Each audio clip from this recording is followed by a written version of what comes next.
Pertanyaan berikutnya adalah bagaimana sih caranya mencegah bunuh diri itu?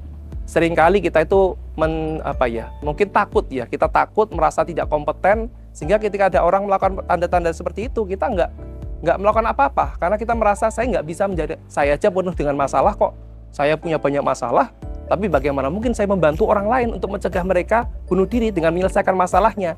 Sehingga karena adanya ketakutan seperti itu, kita urung untuk membantu. Padahal perlu kita ingat bahwa seringkali pada orang kondisi kalut ingin bunuh diri, ada niatan untuk bunuh diri, mereka tidak butuh solusi konkret. Sekali lagi, mereka tidak butuh solusi konkret, mereka hanya butuh didengarkan, dipahami. Seringkali mereka melakukan upaya bunuh diri sebetulnya bukan dalam niatan ingin benar-benar mati, tapi adalah ingin mengurangi atau mengakhiri penderitaan. Dan dalam hal ini, jika kematian bisa mengakhiri penderitaan mereka, itulah yang mereka pilih. Pertanyaannya, bagaimana jika ada jalan lain untuk mengakhiri penderitaan mereka? Melalui sentuhan kita, perhatian kita. Pastinya itu yang kita harapkan, mereka mengurungkan niat bunuh diri, lalu mereka kembali pada kita, semangat lagi seperti itu. Karena mereka merasa ada hal lain yang bisa dilakukan untuk mengurungkan bunuh diri. Karena itu, perlu kita pahami, yang perlu kita lakukan ketika ada tanda-tanda seperti ini adalah yang pertama, kita kenali gejalanya. Yang kedua, yang paling simpel tapi juga semakin paling berat, itu adalah mengajak mereka bicara. Mengajak mereka bicara, simpel saja. Mungkin menanyakan, apa kamu baik-baik saja? Apa yang bisa saya bantu? Kelihatannya kamu sedang banyak pikiran ya? Hanya duduk di sampingnya, kita mengatakan hal-hal seperti itu. Tidak perlu memberikan solusi konkret, tidak perlu memberikan nasihat, hanya duduk di sampingnya. Yang ketiga adalah kita mendengarkan dengan empati. Mendengarkan empati, duduk di sampingnya, kita pastikan pada mereka bahwa kita mungkin tidak bisa membantu saat itu, tapi saat itu juga kita bisa meyakinkan kepada mereka bahwa kapanpun mereka butuh, kita siap membantu, walaupun mungkin tidak secara langsung. Kita dengarkan mereka dengan empati. Yang terakhir, tentu saja setelah kita mendapatkan kepercayaan, mereka mulai terbuka pada kita berikan jaminan bahwa kita akan mengarahkan pada bantuan yang tepat.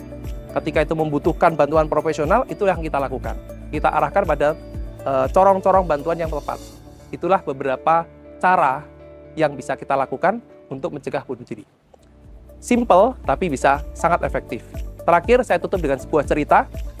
Ada di suatu luar negeri ya. Di luar negeri itu sering kali ada di rel kereta. Rel kereta mungkin sering kali ada tempat bunuh diri di situ. Ada rel kereta yang mana seringkali orang melompat untuk bunuh diri di situ.